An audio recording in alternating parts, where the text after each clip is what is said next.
আব্বা তো মারা গেছে, আমার চাচা মারা গেছে, আর আমার মা তো ছোট থাকতে হেলাই গেছে এতটুকু। আমার ফুপুরে পালছে। আত্মীয় স্বজন কেউ কি নেই একদম? মারা গেছে সব, দেখে সাথে যাইতে পারি নাকি।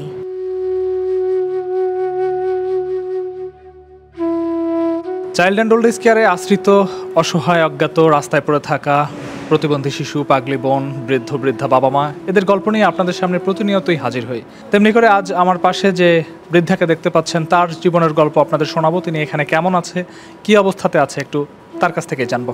আন্টি, আপনি এখানে কেমন আছেন? আছি ভালো একটু। আন্টি, আপনার নাম কি? আর নাম আশা বেগম। আন্টি, আপনি এখানে কেন এসেছেন? আপনি আগে কোথায় ছিলেন? আপনার বাড়ি কোথায়?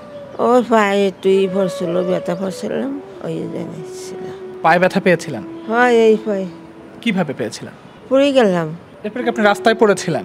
ঘরের ভিতর, এটা কোথায়, কোন এলাকায়? গোপালগঞ্জে এই বৃদ্ধাশ্রমে কেন? আসছিলাম, আমার মানে আনছিল কে আনছিল? কেউ দিয়ে গেছে আপনাকে এখানে? মিলু। উনি কে? আমার সেন্সে দিয়ে গেছে। আপনার কোনো আত্মীয় স্বজন হয়?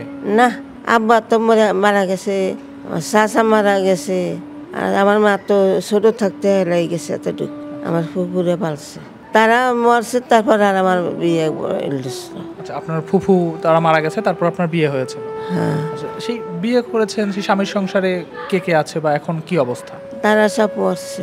তারাও কেউ বেঁচে নেই? না, এখানে সারাদিন কিভাবে সময় কাটে, কেমন আছেন, কি করেন? আন সময় কাটায়, আন কি করবো, আল্লাহ কাটায়। দর্শক, আমরা এই যে আয়েশা বেগম, তার কাছ থেকে শুনছিলাম, একটু তার শারীরিক অবস্থা জানবো আমাদের এখানকার যিনি সিনিয়র স্টাফ নার্স রয়েছেন তার কাছ থেকে। আপু, একটু জানাবেন ওনার বর্তমান শারীরিক অবস্থা কি? ওনাকে আমাদের কাছে সমাজ কল্যাণ থেকে দেওয়া হয়। তো ওনাকে যখন আনে, উনি একদম বিধ্বস্ত অবস্থায় ছিল।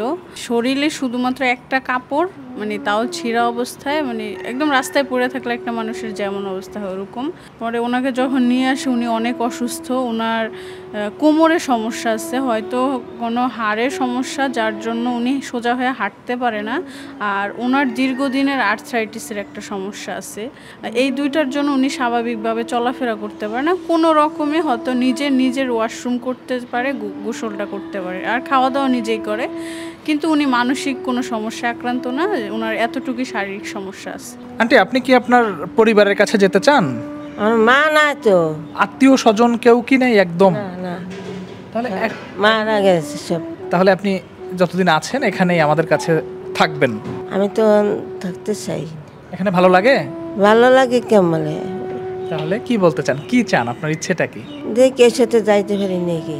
যদি কেউ আপনাকে, আপনার পরিচিত বা আপনাকে চেনে এরকম কেউ যদি আপনাকে নিতে চায়, তাহলে তার সাথে আপনি যেতে চান।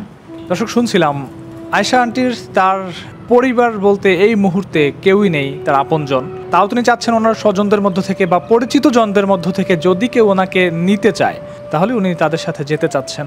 আর এটা স্বাভাবিক, একজন মানুষ এই বয়সে এসে একটা বৃদ্ধাশ্রমে থাকবে, মন মানবে না, এটাই স্বাভাবিক। কারণ এখানে অপরিচিত মানুষজন নিজের এলাকা, নিজের বাড়িঘর ছেড়ে এসে একটা অন্যত্র অচেনা জায়গায় তবুও মানিয়ে নিতে হয়। আমাদের এখানে এমন শতাধিক বৃদ্ধ বৃদ্ধা, পাগলি বোন, প্রতিবন্ধী শিশু রয়েছেন যারা দিনের পর দিন, মাসের পর মাস, বছরের পর বছর এই বৃদ্ধাশ্রমে রয়েছে। তারা এখানে ভালো আছে। আমরা চেষ্টা করছি আমাদের এখানকার সেবা শুশ্রূষার মাধ্যমে তাদেরকে ভালো রাখার। চাইল্ড অ্যান্ড ওল্ড এজ কেয়ারের আজকের এই বিশেষ আয়োজন। কেমন আছেন তারা? এতক্ষণ আপনাদের সাথে ছিলাম আমি, নয়ন সিনহা।